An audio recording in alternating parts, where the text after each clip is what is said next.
What's it like for you to convert from receiver to cornerback back in college?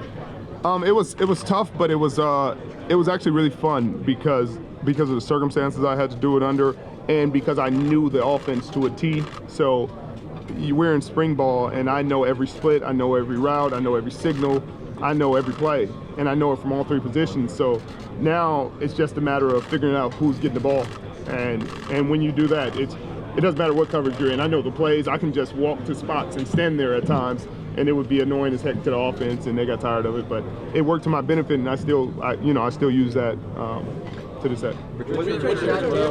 Sorry, I'm gonna go there, and then there, and then there.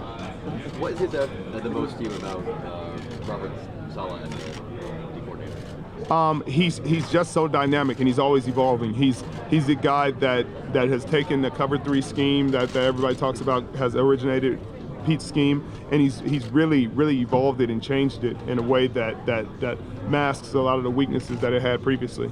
How so? Yeah, I'll leave that, but it's yeah. We can't go into details, Then people start to know to get the scheme. But he's done a great job, and that's what's made this defense really special this year. Is that energy that we see on TV of him going nuts on the sidelines?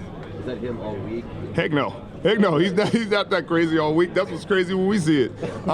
He's actually really calm and really positive and optimistic, and that's what you appreciate about his coaching style, is that there's never the negative, like man, you suck, man, you made a mistake, and it's like, hey, I need you to be better than you were. You know what I mean? Like he talks to you in a reasonable way that still holds you accountable and still holds you accountable to the team, but doesn't demean you. And I think that form of coaching rubs some people the wrong way. They're like, oh my God, that's football. You gotta be tougher on these guys. You gotta yell at them. And you don't.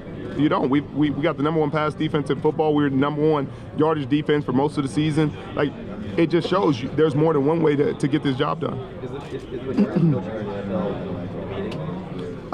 I don't know if a majority, because I've only had two coaches, you know what I mean? I've only been on 2 teams, but I'd say in general, my history of playing football, it's been that way. A lot of that's just the football culture is yelling, like holding you accountable, like embarrassing you kind of in front of the team, and that's the way you do things, and that's what you accept as a player. You say, hey, yes sir, coach, I'll get it done, I'll be better. You take it, and with this style of coaching, it's still accountability, but it's a way where you don't feel like crap at the end of it. You don't just sit there and like, man, like, do I really want to play this game?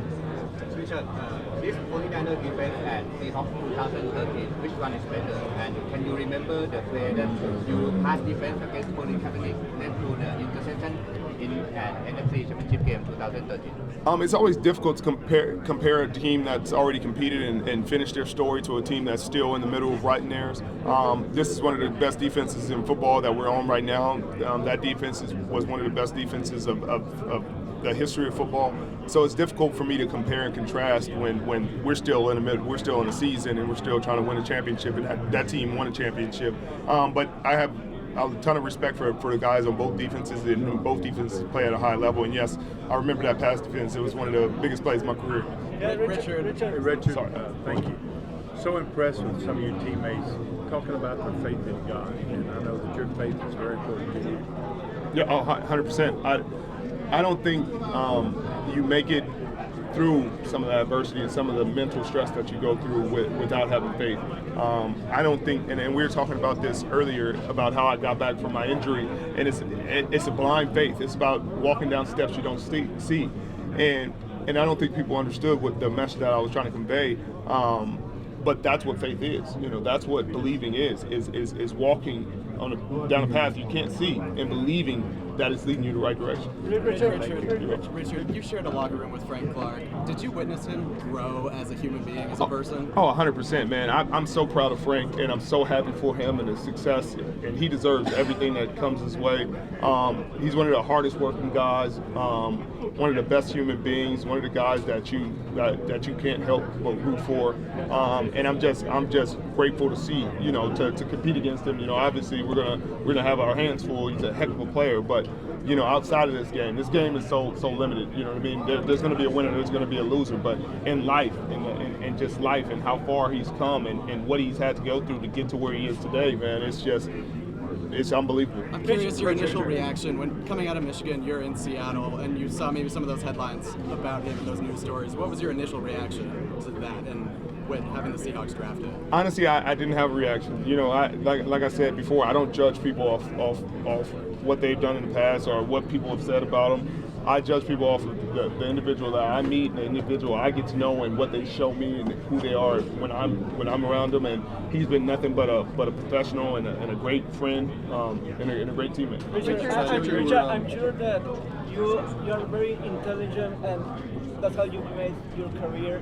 What's made you so that your third Super Bowl be able to still compete at a very high level? I think playing the game above the shoulders has a lot to do with it. Just being able to be disciplined, understanding concepts, understanding what you can do, what you can't do, understanding your opponent and what they're good at, and just trusting your teammates. You know, trusting your teammates, trusting your ability. It all goes into it. You got to study the game to put yourself in those positions. And for example, Patrick Mahomes, the Kansas City Chiefs, what does he impress you about Patrick Mahomes? He's so dynamic. You know, he's so talented with his arm, but he's talented with his legs, and he can see.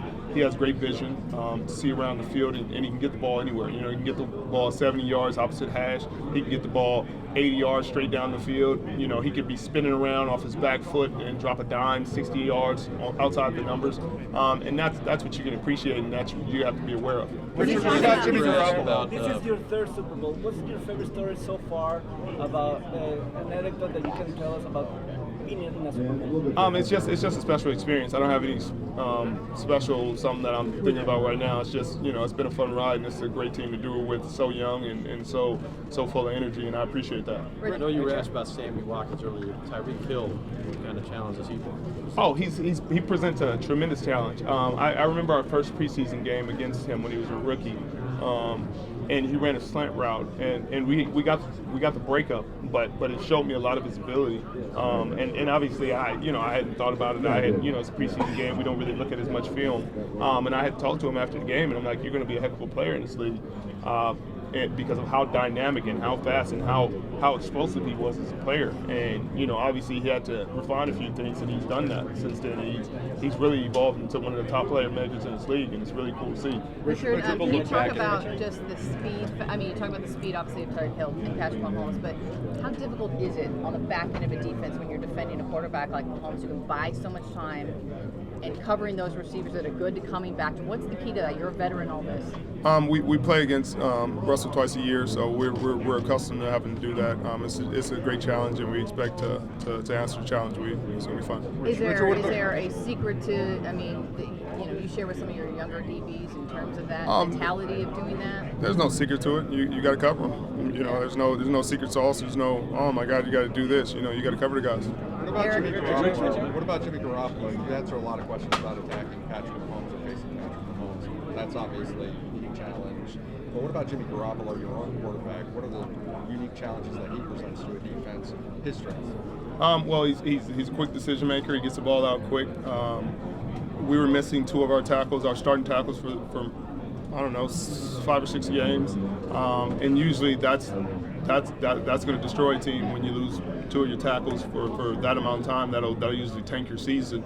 And I think his ability to get the ball out and make decisions quick and deliver accurate passes is what got us through that time. Who would you rather face?